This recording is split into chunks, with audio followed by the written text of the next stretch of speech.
The title of my message today is the very spiritual title, Keep Your Eyes on Your Own Yoga Mat.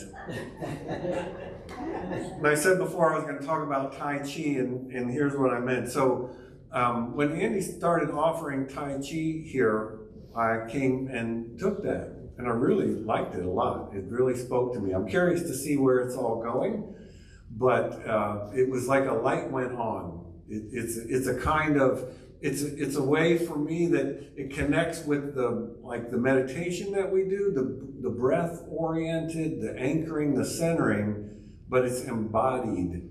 So one is moving. And it's similar in that way to yoga. Of course, not the same thing at all, but yoga is also an embodied kind of spirituality when you know that and when you approach it in that way. And that's how I'm approaching Tai Chi. Then I thought, I want to get more of this. And so Andy also offers Tai Chi at Palmetto Yoga, which is literally right down the street from where I live. How can I not go?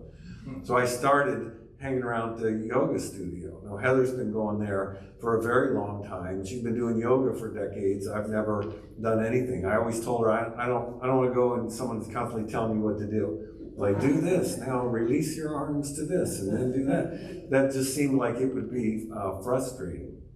But I went to Tai Chi class and loved that and started looking at the rest of the schedule. And I started attending yoga for, I don't remember what they call the classes. I call it yoga for people of a certain age. You can call it gentle yoga, because yoga can get pretty hardcore, and I have no interest in competitive yoga or world class Olympic yoga. If there was a thing, no thank you. I am in it because it is embodied spirituality. It is a way to combine motion with breath. And so I was reminded of something that I had heard from Heather years ago. She had a teacher who gave this advice to the yoga class, and it was, keep your eyes on your own yoga mat. That, of course, means don't worry about what other people are doing. Only keep your attention focused on what you're doing. And it was a memorable way to make that point. Because you can imagine, sometimes when I'm in the yoga class, I have to look at what other people are doing because I'm not sure if I'm doing it right. And the teacher's over here and they're like, turn your head to the left. Well, I can't see you. What do I do? What now? And that's all right. But what I'm not doing is saying, oh, look, that person can bend further down than me. That person this, that, not that comparing. That's what we don't want to do. And notice how quickly comparison becomes the default in our minds. I've heard it said comparison is the thief of joy. Right? And this is understandable the way our minds work, but it occurred to me to think, well, what if comparison isn't itself the problem? It's a little bit inescapable given how our brains are wired to work. Maybe comparison itself isn't the issue. I maintain that comparison is a symptom, and the real issue is where our attention is going. Right? Comparison is what we can do with our attention, with our mind, when we take notice of something. But where is our attention going? I believe that is the issue. Years ago, I had a motorcycle, and I took the motorcycle safety course, the new riders course. You get a discount on your insurance, and I learned a lot there. We did all kinds of stuff, like certainly all the mechanics of how to use the bike, and things like you had to ride over a 2x4 that was on the road so you can learn how to deal with obstacles, and then lots of balance and steering things. That is one of the things you have to do to pass the class, is do figure eights real slow in this box that seemed really small to me. I mean, I found it challenging to do. And another thing that I didn't anticipate, they had us, they called it a J turn, sort of like a U-turn, a J turn. So the bike is facing a wall, right? And it seemed to me like you're pretty close to the wall. The task is without, take your feet off of the ground and turn the bike to either side, hence the J turn, you're making the J shape. Turn the bike away from the wall. And to do that, you really need to be in tune with yourself and balance of the bike because there's not a lot of space. You're going to hit that wall pretty quickly if you move forward. And what they told me that has always stuck with me is that if you're going to do this, you have to turn your head and look where you want the bike to go. And if you do that, man, and all of a sudden it became so much easier. It's really not possible to do it, sort of like this. Oh, I'm going to turn that way. You have to turn your head all the way around, say, I'm going there. And what I learned was the bike goes where my eyes go. Right? It's the same if you're riding at night, right? Cars coming toward you. See the headlights. Don't look at those headlights. That's not where you want to go, right? You want to stay in your lane. And so you look at the white line, right, which is always there. And you know how far from that, so you're oriented. You keep your eye on the white line. That keeps you in your lane. The bike goes where your eyes go. So what does this mean in our spiritual lives? You're probably going to guess. Why does my attention want to leave my own yoga mat? What's going on there? Unity calls this the power of will. This is the first Sunday in the month of August, the 8th month, and our power for this month is will. Guess what the color is? Silver. Yes, that's why I wear this shirt. Everyone said it looks like a rock star shirt. I say, well, it's the power of will. The color is silver. The banner reads, I choose my good based on spiritual understanding. I choose, not I find my good, right? But I choose my good. We make a decision. So will, the power of will is choosing where our attention rests. This is why something so simple as a breath awareness, mindfulness, meditation is also so extraordinarily powerful, because it is creating an opportunity for us to place our attention on our breath and then return to our breath anytime we notice that our attention has wandered away. It is, in a sense, mind training. It's attention training. And by choosing where we place our attention, we begin to take control over our life experience rather than following whatever is going on in our mind at that moment. So an unskillful, I like to talk about, when we talk about these 12 powers, there are skillful and unskillful ways to use them. And an unskillful way to use the power of will would be to let it follow, like if your mind is a puppy, right? A puppy is it's like an ADD device with 4 legs and fur. It just goes whatever grabs its attention. And that's fine. That's where we all begin. There's nothing wrong with that when we're a puppy. But as we get older, we want to be able to choose where our attention goes. So it's an unskillful use of will to let anything that appears in our awareness to grab our attention and take it. Now, you may have noticed that people who want to sell you things understand very well how this works, which includes politicians who want to sell you something. They want to sell you a way of seeing, right? Be aware of that. So we want to use our power of will in a skillful manner, which means to place it where we choose to place it, not at whatever is calling our attention, not whatever is trying to distract us, in a sense, from ourselves, from the spirit within, and from our ability to choose. It reminds me of when John Stringer was here a few weeks ago. His teaching was, at its core, he had three words: align, allow, and let go.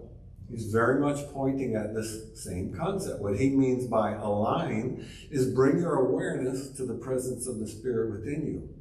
To him, that means align your mind with the presence of the Spirit.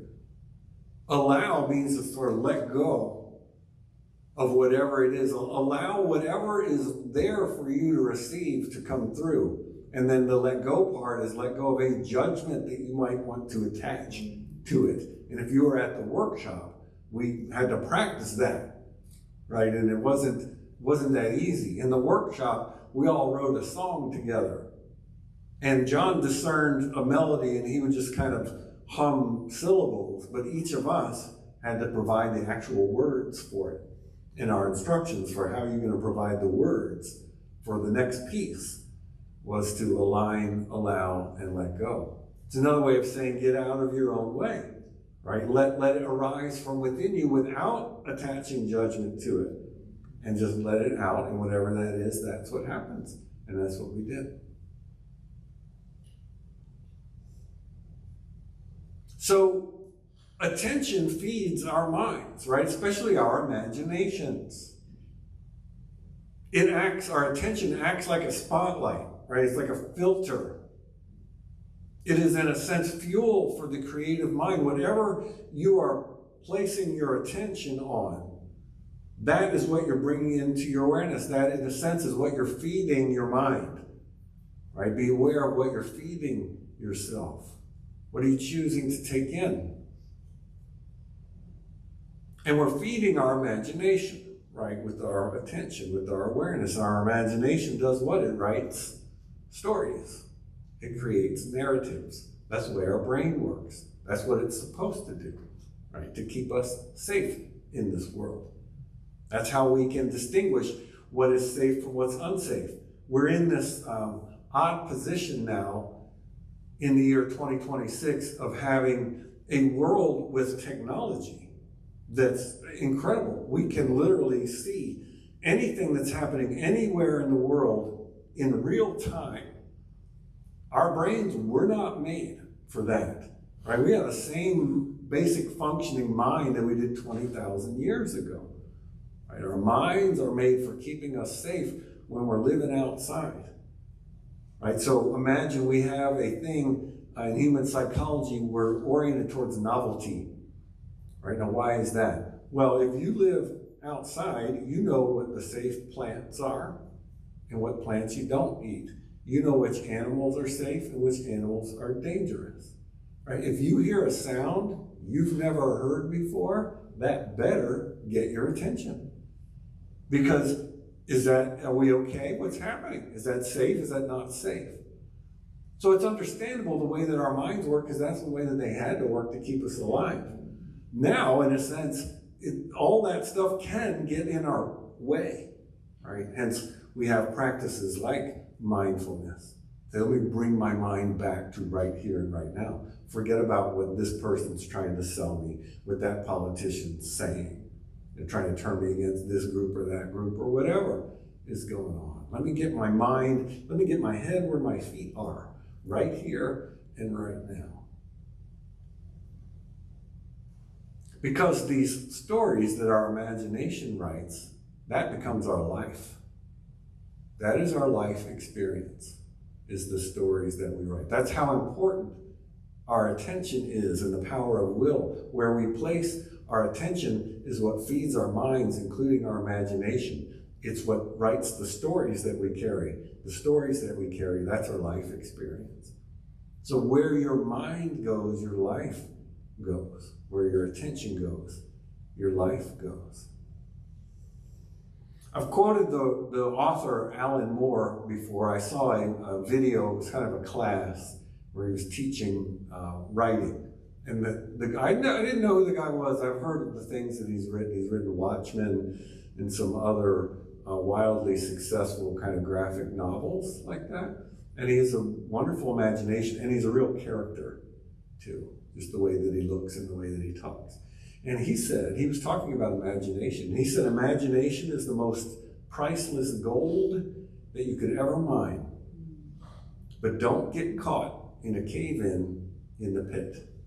And this is what blew me away. And his remedy for this, I mean, this is an online class about writing. His remedy for this is, he said, you use your power of will to direct your imagination. And I thought, that's exactly what we're talking about here. is not a unity person. He just recognizes how the mind works just as we do. So don't get caught in a cave-in. Don't let your imagination run your entire life. Let it do its part, but you have to balance it with will, with the choices that we make. The choices that we make.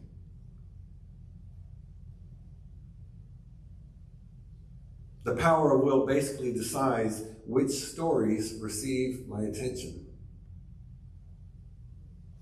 We'll go back to the yoga mat. Maybe then the deepest spiritual practice isn't about being better or worse than how we were before, than somebody else. Maybe it's not about that constant comparison. Maybe it's about discerning or deciding where to look, where to place our attention. Last week, when Niki Haris was here, was she here last week? Okay, good. In her vocal masterclass after the service, which I always enjoy, even though I'm not one of the singers, which I'm kind of relieved about. It's not easy to sing in front of Niki Haris and get feedback. But she used a phrase over and over, a teaching phrase, as she helped discern. Now, her point was when you are a singer, you're embodying the song. You need to know who wrote it, who are they talking to, why did they write it, what does it mean, and especially what does it mean to you. And then the way that you choose to present that, you are making decisions. You are making choices about how you're going to bring this song to life. And she kept using the phrase, what's the stronger choice? When she was coaching singers. Say, I see you doing this. Is there a stronger choice? What's the stronger choice? That is the power of will, assessing, saying, which direction do I want to go in? Where does my attention serve my highest good? What's the strongest or the stronger choice, is what she said. So I'm going to close with this. Where our attention goes, our lives go. So choose wisely. Use your power of will in a skillful manner. Keep your eyes on your own yoga mat. Our affirmation today is right off of the banner. I choose to place my attention where it serves. Wait, that's not off the banner. I choose to place my attention where it serves my highest good. Say that with me. I choose to place my attention where it serves my highest good. Place your attention on God.